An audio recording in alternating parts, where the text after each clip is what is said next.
nobody seemed to want to step back far enough to see the bigger picture. And that is, we have to hear the echoes of what the streets are saying. Help, help, help.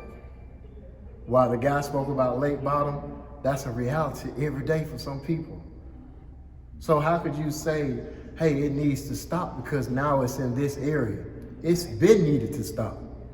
And unfortunately and sadly, now we got people screaming for change because the trouble, the floods have reached your doorstep in your house.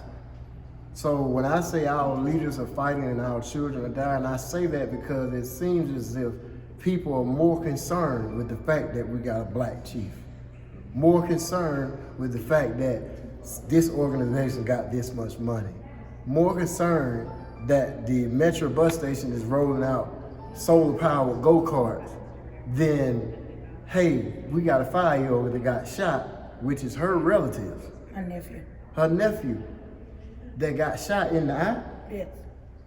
You get what I'm saying? Whenever children and women and elderly are affected by violence, God is trying to say something. When you know history, you understand, guns were made for protection. Now it's used for destruction when it's in the hands of the wrong people. And unfortunately, it's in the hands of wrong people with the wrong mindset. That's coming from broken environments, bred by broken people. The whole processing system is just broken on both ends. On one end, you got injustice, and on the other end, you got violence. And unfortunately, you got young minds that's giving this confidence with these guns, and you can't tell them nothing. And I respect the code of the streets. I'm not scared because I walk in the power of the Spirit of the Lord, but also I'm cautious because I got a family to go home to. But unfortunately, it's a lot we're dealing with, and it's sad that we have a community that doesn't seem to want to change.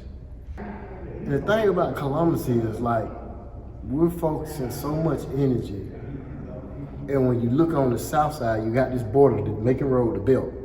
When you look on this side, boarded up buildings, recreation places shut down. But when you go past Macon Road, you see a life.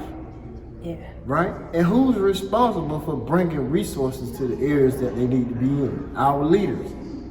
I'm not saying, hey, I solely blame you as a leader, but what I'm saying is if there's something you can do, do it. Because you got children that are out here losing their lives because they have nothing to do, and you got people in position that can make a change and they're not.